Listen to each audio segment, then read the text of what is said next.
यदि यूनिवर्स का यह दिव्य अलौकिक संदेश आपकी आंखों के सामने से भी इस क्षण गुजर रहा है तो मेरी प्रिय, यह कोई संयोग नहीं है, यह मर्जी है मेरी कि तुम तक मेरा यह संदेश अभी पहुंचे। यूनिवर्स अपने इस संदेश के माध्यम से आपको यह बताना चाहते हैं, एक लेडी की पहचान सामने आ रही है। वह औरत जो तुमसे जलती है, जिसको तुम्हारी खुशियों से आपत्ति है, वह आती है तुम्हारे घर, बैठती है तुम्हारे साथ, वह मुस्कुराती है। तुम उसकी मुस्कुराहट के पीछे छुपे छल को अब नहीं देख पाए हो। उसे मंजूरी नहीं तुम्हारी खुशियों की। सावधान रहना उससे, छल सकती है वह, तुम्हें धोखा दे सकती है वह, तुम्हारी मुसीबत का कारण बन सकती है। तुम श्रेष्ठ हो, तुम्हारे कर्म श्रेष्ठ हैं। अक्सर दूसरों के बारे में अच्छा सोचते हो, तुम दूसरों की खुशियाँ मांगते हो। तुम यही कारण है कि अब परमात्मा की खुशियाँ तुम पर दस रही हैं। तुम्हारा सौभाग्य जाग रहा है, चारों दिशाओं से तुम्हें सफलता मिल रही है जो तुमने कभी सोचा भी नहीं था।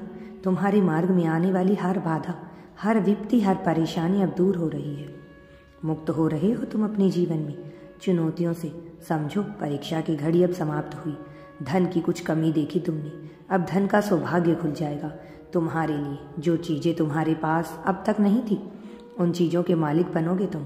परमात्मा की कृपा ऐसी बरस रही है तुम पर कि शत्रु भी तुम्हारा कोई कुछ नहीं बिगाड़ सकेंगे। सभी पीछे हो जाएंगे तुम्हारे जीवन से। तुम बहुत दूर तक जाओगे, आगे तक जाओगे। बाधाओं से मुक्त हो रहे हो, द्वार नित्य खुल रहे हैं। खुशियों के 3 दिन श्रेष्ठ हैं आने वाले। इन 3 दिनों में एक नया मौका मिलेगा तुम्हें। आगे बढ़ने का एक नया सुअवसर प्राप्त होगा। बहुत कुछ करने का अवसर, अधिक से अधिक लाभ उठाओ तुम। परमात्मा की कृपा तुम पर बरस रही है। बहुत दूर तक जाओगे, तुम सफल हो जाओगे। यदि यूनिवर्स पर विश्वास करते हो तो कमेंट में धन्यवाद यूनिवर्स लिखकर चैनल को सब्सक्राइब करो। तुम्हारा कल्याण होगा। तुम्हारा जीवन सुख और समृद्धि से भरता चला जाएगा। तुम हर कार्य में सिद्धि को प्राप्त करोगे। तुम्हारे जीवन की अधूरेपन को भी समाप्त कर दिया जाएगा और तुम्हारे जीवन में खुशियां ही खुशियां प्रवेश करेंगी।